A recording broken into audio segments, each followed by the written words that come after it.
전업 일러스트레이터로 살던 시기, 전업 웹툰 작가로 살던 시기, 전업 유튜버로 살던 시기, 책도 쓰고 자그마한 컨텐츠들도 꾸준히 만들어서 팔고 여러 창작을 하면서 꽤 긴 시간을 살았습니다. 15년은 넘게 그렇게 살았던 것 같은데 나름 꾸역꾸역 창작의 영역에서 10몇 년간 살면서 고민했던 포인트가 있는데, 창작을 하는 데 있어서 가장 중요한 게 뭘까라고 하는 약간 중2병스러운 그 고민.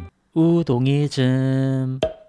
그림을 기깔나게 잘 그리는 재능, 이야기 구조에 대한 이해력, 말빨이 좋거나 타고난 개그 센스, 대사를 잘 치거나 문장을 잘 쓰는 글빨, 그런 사람들 정말 많이 봤습니다. 유튜브 세계에서도, 웹툰 작가 세계에서도, 일러스트레이터 중에서도. 그런데 그게 그 사람들의 창작인으로서의 인생을 말해주진 않더라고요. 반짝 성공할 수 있겠으나 장기적으로 창작인으로서 살아가는 사람들은 그거가 아닌 다른 걸 가지고 있었어요. 너무 지엽적인 말이고 너무 애게 싶은 말이라고도 생각하실 것 같은데 단 하나밖에 없었습니다. 실행력. 이게 먹힐까? 잘 될까? 이런 고민을 하지 않는 거. 심지어 하고 있으면서도 사람들이 별 관심이 없어요. 딱히 환경적으로 나아질 기미가 보이지도 않아요. 그럼에도 그냥 해요. 왜? 할 수 있으니까. 실명을 언급할 수는 없겠습니다만, 왜냐면 그들이 지금 너무나도 다 유명한 사람들이 되어 있어서 그들 이름을 팔 수는 없어. 팔면 조회수 조금 도움은 되겠지만 유튜버가 됐건 웹툰 작가가 됐건 일러스트레이터가 됐건 인스타툰 뭐가 됐건 대부분 창작인으로서 크고 작은 성공을 거두고 꾸준히 제법 괜찮은 돈을 벌면서 살아가고 있는 대부분의 창작인들 다 똑같았어요. 생각을 비우고 계산하지 않고 일단 하는 사람들. 그렇게 하다 보면 시기를 만나서 빵 터지거나 아니면 운때를 만나서 빵 터지거나 아니면은 터지지 않아요. 실패를 했어요. 근데 그 다음 무언가에서 예전의 경험을 토대로 뭔가를 빵 터뜨리거나 다 그랬어요. 정말 모두가 그랬어요. 와, 어떻게 그러지? 가까운 그 지인들이 너무나도 잘 되어 있는 그들의 공통점을 생각을 해보면서 비밀이 뭘까 생각하면은 그들의 교집합 한 가지는 그것뿐이었다는 거죠. 그냥 할 수 있는 거를 해온 사람들. 사람들이 관심을 주건 욕을 하건 아무도 보건 말건 그거를 그냥 계속 하는 사람들. 몇 년 할지 그런 거 모르겠고 일단 오늘 할 수 있는 걸 하는 사람들. 데뷔를 위한 가장 빠른 길을 안내한다. 우동이즘의 잘 팔리는 이야기 만들기. 사실 뇌과학에서도 이런 끈기의 영역을 재능보다 훨씬 더 강력한 요소로 보거든요. 그 핵심에는 이제 신경 가소성 이론이 있죠. 뇌라고 하는 것은 반복되는 행동을 효율적으로 하기 위해서 관련 회로를 점점 굵고 다양하게 뻗어나가서 만들어낸다는 거죠. 한 번의 영감이나 번뜩임 같은 것보다 1000번의 지루한 반복이 훨씬 더 강한 거죠. 우리가 보기에 어느 날 갑자기 빵 터진 사람, 자고 일어났더니 세상이 바뀐 것 같은 사람, 이런 사람들은 사실은 갑자기가 아닌 거죠. 지인들이 봤을 때는 보이지 않는 그 잠복기, 그 끝에서 그동안 쌓인 모든 이 회로들이 임계점을 넘어서 휙 통찰을 이뤄낸 그런 순간일 뿐이라는 거죠. 뇌라고 하는 것은 누적되는 경험을 어느 시점에서 폭발적인 도약으로 전환을 시키는데 계단식 성장이라고 부르죠. 근데 인간들은 이 도약의 직전까지 아무 일도 일어나지 않는 것처럼 착각을 하게 된다는 거죠. 결론은 단순합니다. 창작자에게 필요한 것은 불꽃 같은 재능이 아니라 불씨를 꺼뜨리지 않는 능력이라는 거죠. 그리고 존경하는 거의 대부분의 역사적인 작가님들의 작품들도 폭발이 아니라 축적에 열해서 그런 것들이 탄생했던 것 같고요. 그러니까 생각을 비우고 할 수 있는 걸 하자. 뭐라도 라는 마무리.